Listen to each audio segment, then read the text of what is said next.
ने देवताओं से कह दिया था कि समुद्र मंथन होगा, उसमें जो अमृत मिलेगा वो मैं तुम्हें पिला दूंगा। देवता और दैत्यों ने मिलकर के मंदराचल पर्वत को मथानी बनाया और बासुकीनाथ का उन्होंने रस्सा बनाया। मंथन शुरू हो गया। भैया जब मंथन शुरू हुआ ना, उस समय पर जो मंदराचल पर्वत था वो समुद्र में डूबने लगा। तब भगवान श्री हरि ने एक कच्छप अवतार ले लिया और मंदराचल पर्वत को ऊपर उठा दिया। ये मंदराचल पर्वत का अर्थ क्या है? ये मन ही मंदराचल पर्वत है। ये संसार क्या है? ये समुद्र है। इस संसार रूपी समुद्र में मन रूपी मंदराचल डूबता है, कभी ऊपर आता है, कभी डूबता है। लेकिन भैया अगर मंथन करना है तो बासुकीनाग से करना है, और बासुकीनाग का अर्थ है प्रेम की डोर। क्यों भैया? जब तुम दही मंथन करें किसी मटकी में है तो उसमें रई डालें, और रई को खींचने का काम क्या करती है? नेती। ठीक है ना? ऐसे ही ये मटकी कोई दूर नहीं है, कोई और नहीं है। ये मस्तक, ये हमारी खोपड़ी मटकी है, और इसके अंदर जो दही भरा है ना, इसके अंदर कौन कौन सा है? क्रोध, लोभ, मोह, अहंकार। अब जहां मैं ज्ञान रूपी रई डाले, और ज्ञान रूपी रई डाल के जहां मैं प्रेम रूपी डोर से मंथन करे तो छाछ अलग मक्खन अलग, ऐसी सत्य अलग असत्य अलग, सब छलक जाएगा अपने आप। सत्यता नजर आ जाएगी। समुद्र मंथन शुरू हो गया तो महाराज उसमें से सर्वप्रथम क्या निकला पता? जहर। और भैया जब जहर निकला ना तो देवता बड़े दुखी हो गए। देवता जब बड़े दुखी हो गए तो भगवान शंकर के पास में गए। और भैया भगवान शंकर के पास में जैसे गए तो भगवान तैयार हो गए। वो तो आशुतोष हैं, वो तो पल भर में प्रसन्न हो जाते हैं। लेकिन पार्वती जी ने कह दिया कि क्यों, कहां जा रहे हो? देव देव महादेव भूतात्मन भूत भावन पाहेन शरणापनास्त्र लोक दहनान विसान। हे देवों के देव, हे महादेव, समुद्र मंथन से जहर निकला है, उसका पान कर लीजिए। इसलिए भगवान शंकर का नाम क्या पड़ गया दूसरा? भाई जब भगवान शंकर आए तो उस जहर को पीने लगे तो भगवान शंकर ने वो जहर अपने पेट में नहीं उतारा, कंठ तक रखा, इसलिए दूसरा नाम पड़ गया नीलकंठेश्वर महादेव। बोले शंकर भगवान जय। भगवान शंकर दुनिया को क्या सीख देना चाहते हैं कि हे मन, संसार में ये जहर कोई और नहीं है, ये निंदा, कर्कश वाणी, चुगलखोरी, यही तो जहर है।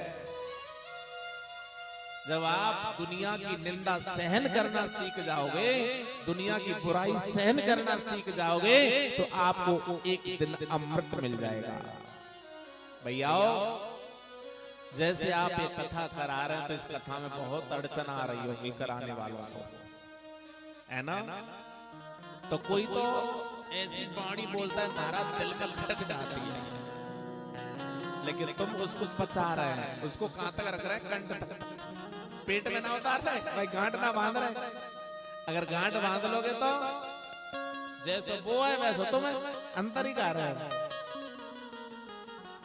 इसलिए भैया चुगलखोरी से बढ़कर के दुनिया में कोई पाप नहीं है। सत्यम, सत्य ही एक तप है।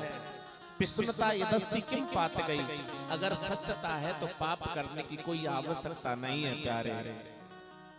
इसलिए भगवान शंकर वही है जिसके शीश पर गंगा बहती हो, शरीर पर भस्म रमती हो, गले में नरमुंडों की माला पड़ती हो, गर्दन में सर्प रहता हो, वही तो शिव है। ऐसे भगवान शिव है जो दूसरे के दुख को अपना दुख समझ लेता, वही शिव है। और जो दूसरे के दुख को देख करके उसमें हंसी उड़ाए, प्रसन्न हो, समझ लेना वो ही जीव है। दूसरे के दुख को अपना मान ले भैया, वही तो शिव है। यही भगवान शिव का भाव है। हम में और उस शिव में अंतर इतना ही है, भगवान सबके सुख करता है, दुख हरता है। भगवान आपके दुख को अपना समझते हैं, इसलिए उनका नाम शिव है। भोले भंडारी हैं, ऐसे आशुतोष हैं, ऐसे अबडरदानी हैं। बताओ, जहर पीने को तैयार हो गए, दुनिया में ऐसा कोई देवता है? ऐसे तो केवल भोले बनात हैं।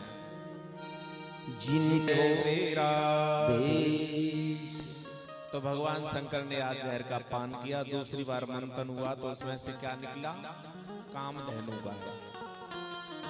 ये ऋषियों को दे दिए, 14 रत्न निकले थे महाराज से। मात्र एक मिनट में कहूंगा, ठीक है ना? फिर इसके बाद में से तीसरी बार उसमें उच्च सर्वा निकला। ये उच्च सर्वा किसको दे दिया? दैत्यों को। चौथी बार मंथन हुआ तो उसमें से क्या निकला? ऐरावत हाथी। ये किसको दे दिया?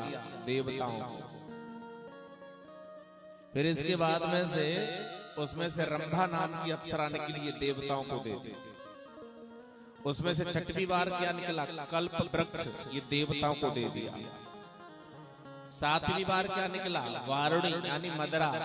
ये दैत्यों को दे दी। आठवीं बार क्या निकला? शंख। ये भगवान विष्णु को दे दिया। नौवीं बार क्या निकला? धनुष। भगवान विष्णु को दे दिया। और फिर इसके बाद में से उसमें से जो मणि निकली थी, ये भगवान विष्णु को दे दी 10वीं बार। और 11वीं बार जो निकला था, जिसका नाम था चंद्रमा, ये भगवान शिव को दे दिया। और 12वीं बार उसमें से निकली लक्ष्मी, ये भगवान विष्णु को दे दी। फिर इसके बाद में 13वीं और 14वीं बार स्वयं धन्वंतरी भगवान निकले और उनके हाथ में भैया अमृत कलश लेकर के भगवान धन्वंतरी प्रकट हुए थे। ऐसे ऐसे 14 रत्न निकले भैया। ये 14 रत्न कोई और नहीं है, 5 ज्ञानेंद्रिया, 5 कर्मेंद्रिया, मन बुद्धि चित्त और अहंकार। इनका अगर आप मंथन करोगे तो तुम्हारे अंदर से अमृत अपने आप निकल आएगा। सुखदेव स्वामी कहते हैं कि उस अमृत कलश को दैत्यों ने छीन लिया। देवता दुखी हो गए। देवता भगवान विष्णु की शरण में गए। भगवान विष्णु ने कहा कि आप घबराओ नहीं, मैं तुम्हारी सहायता करूंगा। दैत्य उस अमृत को पाने के लिए एक दूसरे के प्रति छीना झपटी कर रहे थे, ठीक है ना?